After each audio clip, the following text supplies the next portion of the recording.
Alright guys, so just this past night I showcased every single non-battle pass unit of the update, and in today's video we're going to be doing a tier list. Alright, from what I have seen, you can comment down below if you think anything should be different, but before we get into that, I'm trying to become the best Roblox anime YouTuber out there, so if you guys want to join the cause, you know what to do. Hit that subscribe button down below, and also, you guys can join my Discord server in the description. I'm doing a giveaway at 1,000 members for the new battle pass, but with all that being said, guys, let's get into the tier list. Alright, boys, let's get into this tier list. We got Meathead, YOLO Girl, Sniper Girl, Fireboy, 2 Personas, Fanboy, Aladdin, Dark Mage, and Byeken. You already know the drill. Alright, we're going to be showcasing them. I have, talked a little bit with some testers, done my own research, and obviously, I have showcased all these units besides the Battle Pass units, which you probably have already seen for yourself. And the first unit we have on here is Meathead. Now, he has 2 passes. One is called Growing Boy, and the other one is Greek Cancel. Basically, how it works, though, is he has a bar at the top of his UI, which is 20 bars of meat. Each time he uses an attack, he consumes one of the bars, and it does 40% more damage. He also has Greek Cancel, which means anytime Greek Cancel is activated, this unit gains 80% damage and minus 10% SPA for 30 seconds, which is quite a long time. Off rip, this guy is crazy. Alright, the people might look at him and think, oh, well, you have to use all his abilities and passes, we'll have to make him good. But, yeah, that's kind of the point. The abilities make the units this update. If you look at the raw DPS, it would not show that much. I have some charts, and this guy down here is already put at one of the lowest DPSs, but that's not true at all. I'm going to put him in A tier. Alright, next up, we got Yo-Yo Girl. Alright, she has 2 passes. Yo-Yo Master and then Town Inside Me. The Yo-Yo Master basically means every time she attacks, there's a yo-yo on the map where she attacked, and she can teleport to that yo-yo with her other ability. We also have Town Inside Me, which anytime this unit uses meter, gain a 20% damage buff and a 10% range buff for 20 seconds. And she also has an ability, and it basically consumes 50% meter, and it does attack 4 for 200% damage, which is 3x damage. I think a lot of people look at Yo-Yo Girl and think, hey, she sucks, man. Like, look at this, no damage, man. So super bad because, yeah, I'm an ALS player and I like big numbers, but nah, like, you guys gotta know, passive and abilities make the units. Alright, Anime Vanguards here, we are all smart players, right? We look at the passes and the abilities and we analyze them. So for that, I won't put her in S tier. Actually, in my opinion, she could either be a S tier or high A tier. Actually, I'll put her in S tier for potential. For the potential to do insane damage, and if you know how to use her, I put that pretty high. And next we have Elfelt, if that's how you pronounce it, I'm pretty sure. And she has 3 passes, alright? Heavy Metal Wife, and anytime a video game character uses meter or gauge, increases their damage by 30% for 1 attack. That's basically any Guilty Gear units, video game characters, you know. And Singer's Arsenal, if this unit's previous attack is different from the attack it is currently performing, buffs this unit's damage and range by 50% and 20% for 5 seconds. Alright. And then Okizeme, anytime this unit consumes meter, once the current attack is finished, it follows up with attack 1, PvP only. When this unit consumes meter, lob a grenade to a random enemy unit, stunning it for 10 seconds. That's PvP only. And she also has 2 abilities, which is Shotgun Loop and Love Shot. Alright, Shotgun Loop consumes 30% meter to immediately do attack 2, which basically means, theoretically, she can attack, like, super quickly. Alright, her DPS is pretty high if you know how to use her, and also has Love Shot, which any non-boss enemy hit by this are converted into allies from where they were hit, which is PvP only. Enemy towers hit by this ability will be disabled for 20 seconds. Bypass status immunity can be cleansed. And for that, Elfelt, very solid unit, and again, PvP meta, I'm gonna put her above Yo-Yo, S tier. Most of these units are gonna be S tier or A tier. Next up we have Not a Good Guy. I think that's what his copyright name is. Alright, also known as Fireboy. Alright, no Water Girl today, just Fireboy. But he has 2 passives. Alright, he attacks with Burn for 30% of the unit's damage over 5 seconds. Anytime this unit attacks a burning enemy, follows up with attack 1, and then PvP only. Upon killing an enemy afflicted with Burn, spawn that enemy to your opponent's side. So another PvP meta. And then Dragon Install. While in Dragon Install, meter gain is reduced by 0% per attack and gains status effect immunity and debuff immunity anytime a burning enemy dies. While in Dragon Install, inflicts all enemies in range with burn for 30% 50% of this unit's damage.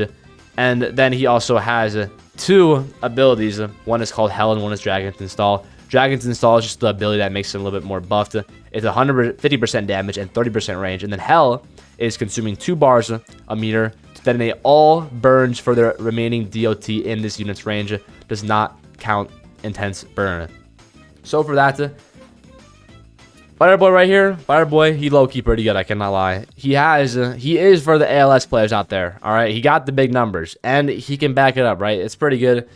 I would probably put him above Meathead right here, but it's kind of hard to say because Meathead has insane range, has that insane damage buff and ability. It's kind of hard to put them together, but these two, very good mythics. Alright, next up, we got Kazzy. That's what it's called. Alright, she has 2 passives. One's called Heaven and Hell. One's called I use it to go fishing. I'll do the fishing one first because it's easy to explain. Basically, when the unit attacks, it will spawn a bubble at the nearest possible location on the track. And if an enemy touches the bubble, they get frozen for 2 seconds. Inflicting with Bubbled and take 100% of the unit's damage. Alright, and then she has Heaven and Hell, which anytime this unit stops forms, reduces SPA by 20% for 30 seconds, while in Undying form, attacks inflict freeze for 2 seconds, and Bubbled. Bubbled cause the next attack the enemy takes to deal 30% more damage, while in Necro form, Kazzy gains 80% damage and attacks inflict burn for 25% of the unit's damage for over 6 seconds. If the enemy inflicted with Bubbled is hit by Necro, Kazzy does 160% damage for that attack.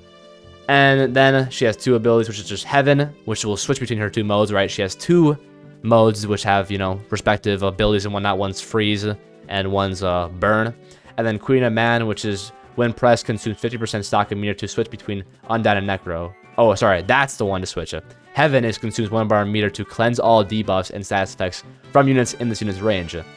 So, again, very good unit. I say more on the support units out of these 2, or these 3 mythics. All these 3 mythics are very, very good. Yo-Yo, one of the highest, you know, for utilization. Fireboy over here, very good DPS, and then Meathead, also very good. I'm going to put Kazzy right here. I don't really... It's hard to specify where these would go in terms of rankings, but I think Yo-Yo up there on top. And yes, I was heavily influenced by Valk's opinion on Yo-Yo, but it makes sense, so we're rolling with it. Alright, next up we got our boy Fanboy. Mr. Fanboy Astolfo over here. And yes, he is one of your best supports, right? And he's a Fanboy. Alright, happy Pride Month, alright? Now I'm going to say, got Astolfo, like, why? Okay, like, Astolfo, yeah. I'm not even going to talk, alright? I'm not even going to talk. Let's just get into what he does. Alright, so he has 3 passives. One is called Rider of Black, which gains repulse on hit for every enemy hit by this unit's attack active. Buff all allies in range by 1% damage and 0.5% range, which is up to 20% and 10% respectively. This cap becomes double for the ally protected by Spellbook. And then Protector, while Spellbook is on cooldown, buffs damage by 50%, Hippogriff on cooldown, 30% for range, and Spear on cooldown, SPA by 20% decrease.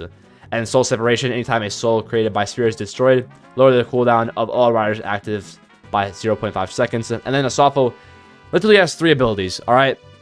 First one is Spear, which is Astolfo points his spear and dashes to a selected point, hitting all enemies along the path. The first time an enemy is hit, their soul is detached. The soul spawns with 50% of the enemy's max HP, and any damage dealt to the soul is also dealt to the enemy. So, very good right there. Spear also has a very high range. And then again, using these abilities makes them go down, and the cooldown go down even more. So if you use Spear, cooldown goes down a little bit for Hippogriff and Spellbook and Spear too. And Hippogriff is Astolfo charges from one point to another, knocking back all enemies on the path. So he can literally move, by the way. That's him moving. He can move where he wants to be, just kind of like how Katakuri and Yo-Yo and all the units can start moving now. And then he has Spellbook, which grants status effects immunity to an ally using another active cancels this effect. Now, Astolfo is definitely meta. He's one of the best supports in the game, period. Alright, I don't really know where to rank him up here. I probably should have made a, category for supports, because I would consider him a support and not a DPS.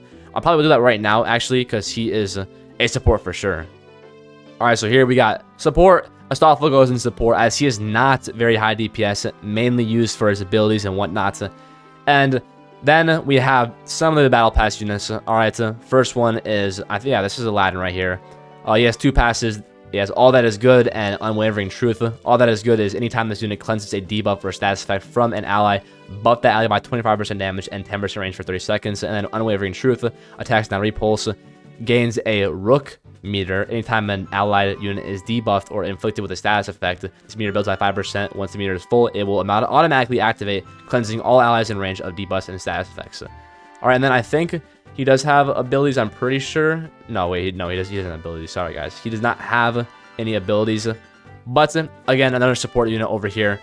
Very good support, though. You know, we have some pretty good supports. I don't not think the Battle Pass units for Update 6 are as good as Virgil and Dante, but they're still pretty good. And then we got Judar, all right, Dark Mage, if you know. He has 2 passes, Waste Not and Want Not. Waste Not is on hit, slows for 30% of this unit's damage for 4 seconds, and Bleed for 25% of damage for 6 seconds. On all attacks, deals 50% more damage when attacking a debuffed enemy. If an enemy inflicted with Bleed dies while in range of this unit, the unit applies Bleed to all enemies in range for 30% of the unit's damage for 4 seconds. And then Want Not gains a rook meter anytime this unit inflicts an enemy with a debuff, gains 1% meter. When this meter is full, it will automatically activate and apply all enemies in range with burn and bleed for 100% of the unit's damage over 8 seconds. And all enemies are applied with disease. Disease causes enemies to take 50% more damage from DOTs. So again, he's more of a support, but also a sub-meta DPS. Some of his abilities are pretty insane, I cannot lie. But I would probably still consider him a support, if I'm not mistaken. If you guys disagree, tell me otherwise. But I will probably put him in support again. But pairing up Judar and Aladdin are pretty good because anytime, I think it's, what was it? Anytime an allied unit is debuffed. Okay, never mind. They don't really work together, but still very good. Judar literally makes DOT better in range. And also some of his passes are just insane. And he slows, you know, too. Never go wrong with that. And lastly, alright guys, lastly we have Byeken. An ad popped up, so I had to close out real quick. But yeah, 3 passes on here. 236p, Tether, and Tatami Gash. So 236p is anytime this unit is attacked or inflicted with a status effect or debuff, it will perform a counter for 20% of its damage. And the counter can trigger Tethered. And PvP only, this unit can counterattack enemy units, reflecting status effects back onto them. And Tethered, any attack this unit makes is immediately followed up by attack 5. Any enemy this unit attacks is inflicted with Tethered and becomes tethered to this unit. Tethered enemies share 0.1% of the damage any of them take and are slowed by 20%. Tethered breaks when enemies have left this unit's range. Alright, so Tethered, extremely high, and also more Tethered you have, more damage they're taking, and they're also slowed. And then Tatami Gash, anytime a Tethered enemy dies in this unit's range, this unit performs attack 1 when the enemy died, or where the enemy died. And in PvP only, when a tethered enemy dies in this unit's range, this unit performs attack 1 on any enemy, stunning it for 10 seconds. Alright, so there, Tatami Gash. Anytime a tethered enemy dies in this unit's range, this unit performs attack 1. Alright, so if you're killing a lot of enemies, like, if you would think about it, it's a chain effect, right? One enemy dies, deals damage to that, then that enemy, maybe some other enemies dies, and wherever that, it keeps on chaining and then going back and back and back and just doing so much DPS. Not to mention Tethered, and also she does have 2 abilities. Alright, Get Over Here and Hidden Chain. Hidden Chain, which just switches between 2 chain types, Chain Club and Chain Claw. Chain Club repulses enemies, and Chain Claw applies Attached, which means that any unit that has Attached cannot leave the range of Byeken for 4 seconds. And then Get Over Here consumes 2 bars of meter, which is all the bar, basically. It is all the bar, 200%, to pull all attacked enemies to the closest position on the track to this unit. Alright, now why is this overpowered? Because Tethered, when it's applied, enemies share with 0.1% of the damage any of them take. And if you bring them all together, and then one of them dies, and then all of them are inflicted with Tatami Gash, and then again, Domino. Byeken literally is one of the best units in the game. Not only for PvP, but also for DPS. At first, when I looked at her, I thought she was trash because it was super late at night, and I could not see, like, I didn't understand anything. But after, you know, looking at some of her passes, understanding how it works, yeah, Byeken is the best unit of the update pretty easily. Alright, these 3 up here, one of the better ones. Down here, they're all right. And you got supports right here. But that's all I have for you guys. Again, if you have any opinions, please tell me yourself. I hope I gave enough information for you to make your own opinions as well. I want to know, because tell me if I'm wrong or not. I do not care if you are sending quote unquote hate comments.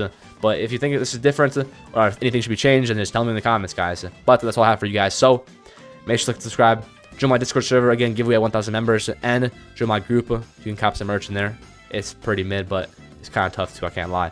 And that's all I have for you, guys. I'll see you in the next one. Peace out.